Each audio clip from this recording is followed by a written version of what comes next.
तो चलिए आगे बढ़ते हैं इस वीडियो के टॉपिक के ऊपर। तो देखिए यहाँ पर एक काफ़ी इंटरेस्टिंग और काफ़ी बढ़िया रिपोर्ट निकल कर आ रही है एक सेक्टर के बारे में, और ये सेक्टर है दोस्तों टेक्सटाइल का। तो इंडिया का मतलब हमारे देश का टारगेट है $100 बिलियन का टेक्सटाइल एक्सपोर्ट का 2030 तक। ये वाला एक बहुत बड़ा रिपोर्ट मार्केट में आता हुआ अभी के टाइम आपको देखने को मिलेगा। तो इस रिपोर्ट को ज़रा यहाँ पर हम समझने की कोशिश करेंगे। सरकार का एम, टारगेट, गोल आप बोल सकते हो वो है, और क्या है, इंक्रीज़ करना हमारे देश का टेक्सटाइल का एक्सपोर्ट कितना, $100 बिलियन तक। इसका अगर आप रुपीस में कन्वर्जन करोगे तो 8.3 लाख करोड़ का ये नंबर निकल कर आता है, और ये 2030 तक का टारगेट यहाँ पर हमको देखने को मिल रहा है। डोमेस्टिक टेक्सटाइल मार्केट का जो टारगेट है ये भी 16.5 लाख करोड़ से 33 लाख करोड़ तक जाता हुआ हमको देखने को मिलेगा। साथ ही साथ फोकस यहाँ पर और भी बढ़ेगा इंडिया का, कहीं ना कहीं ग्लोबल टेक्सटाइल मार्केट में ये सारी चीज़ भी यहाँ पर हमको देखने को मिल रही है। तो ओवरऑल देखा जाए तो गवर्नमेंट का फोकस, गवर्नमेंट का जो एम है, जो गोल है, वो अभी के टाइम इस इंडस्ट्री के एक्सपोर्ट को बढ़ावा देने के लिए यहाँ पर हमको देखने को मिल रहा है, जो कहीं ना कहीं इस इंडस्ट्री के लिए, सेक्टर के लिए अभी के टाइम पे एक बहुत ही बड़ी पॉजिटिव खबर हमको देखने को मिल रही है।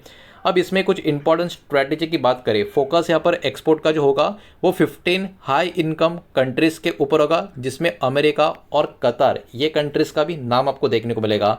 मतलब ऐसी कंट्रीज़ के ऊपर एक्सपोर्ट के लिए फोकस किया जा रहा है जो हाई इनकम कंट्रीज़ हो, और उसमें कतार और अमेरिका इंक्लूड है। ये वाला डेटा अभी हमको यहाँ पर देखने को मिल रहा है। Develop 100 textile export hub across India, मतलब हमारे देश में अलग अलग टोटल 100 टेक्सटाइल के एक्सपोर्ट्स के हब यहाँ पर बनाए जाएंगे, डेवलप किए जाएंगे। ये भी बात यहाँ पर निकल कर आ रही है। और यहाँ पर जो ट्रेड एग्रीमेंट है यूरोप के साथ, यूके के साथ, इनको बढ़ावा दिया जाएगा, पुश किया जाएगा। ये वाली चीज़ भी यहाँ पर हमको देखने को मिल रही है। साथ ही साथ फाइबर का जो डिमांड है वो भी इंक्रीज होगा 23 से लेके 25 मिलियन टन का 2030 तक, जिसके ऊपर भी बात यहाँ पर निकल कर आ रही है। और जो शिफ्ट होगा वो एक्सपोर्टिंग रॉ मटेरियल से exporting value added finish product के ऊपर होगा इस प्रोजेक्ट के तहत। ये वाली बात भी हमको देखने को मिल रही है। तो बहुत सारे न्यू एडिशंस, अपग्रेड भी यहाँ पर हमको नज़र आ रहे हैं। अब इस पर्टिकुलर इंडस्ट्री का जो फोकस एरिया होगा ग्रोथ के लिए वो कौन से कैटेगरीज में होगा, वो होगा दोस्तों रेडीमेड गारमेंट्स के ऊपर, टेक्सटाइल, माफ कीजिएगा, टेक्निकल टेक्सटाइल के ऊपर, मैन मेड फाइबर प्रोडक्ट्स होंगे उसके ऊपर, हाई वैल्यू टेक्सटाइल प्रोडक्ट से लेके ग्लोबल ब्रांडेड मैन्युफैक्चरिंग अपॉर्चुनिटीज़ के ऊपर यहाँ पर फोकस किया जाएगा, ग्रोथ के ऊपर ध्यान दिया जाएगा। अब देखिए ये वाला चीज़ इतना मैटर क्यों करता है।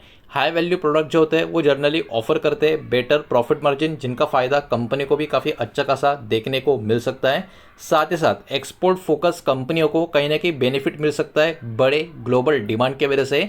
इसके साथ पीएलआई स्कीम अभी के टाइम पे मैन्युफैक्चरिंग एक्सपांशन को भी सपोर्ट करते हुए नजर आएगी, और कंपनी जो अभी के टाइम अपना कैपेसिटी इंक्रीज कर रही है और अपना प्रोडक्ट का क्वालिटी जो इम्प्रूव कर रही है, उनको कहीं ना कहीं एक बहुत ही मजबूत बिजनेस का अपॉर्चुनिटी इस पर्टिकुलर प्रोजेक्ट के कारण क्रिएट होता हुआ हमको यहाँ पर देखने को मिल सकता है। तो देखिए खबर अपने आप में काफ़ी बढ़िया है, इसके कारण बाजार के बहुत सारे अलग अलग शेयर कहीं ना कहीं फोकस में बने रहेंगे। तो वो कौन से शेयर हो सकते हैं उनके नाम एक एक करके यहाँ पर हम चेक करेंगे, लेकिन उसके पहले वीडियो को प्लीज़ लाइक कर देना, वीडियो को शेयर कर देना। पहली बार चैनल पर आ चुके हो तो चैनल को भी सब्सक्राइब जरूर कर देना। तो इसमें पोटेंशियल डायरेक्ट बेनिफिशियरीज कंपनी की सबसे पहले बात करेंगे, और याद रखना जो भी शेयर के नाम यहाँ पर आपको बताने वाला हूँ ये किसी भी तरीके का बाय सेल का रिकमेंडेशन नहीं है, इन्वेस्टमेंट का एडवाइस नहीं है, इस बात को भी यहाँ पर आप ध्यान में रखें।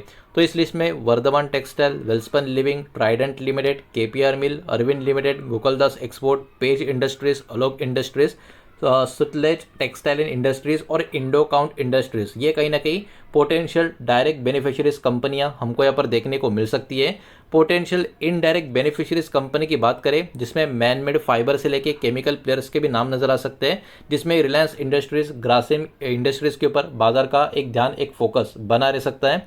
इसी के अलावा लॉजिस्टिक और एक्सपोर्ट इंफ्रा की अगर हम बात करें तो कॉनकर यानी कंटेनर कॉरपोरेशन ऑफ इंडिया, इसके ऊपर भी बाजार का एक ध्यान रह सकता है। इसके अलावा Adani port and special economic zone, इनके ऊपर भी ध्यान हो सकता है।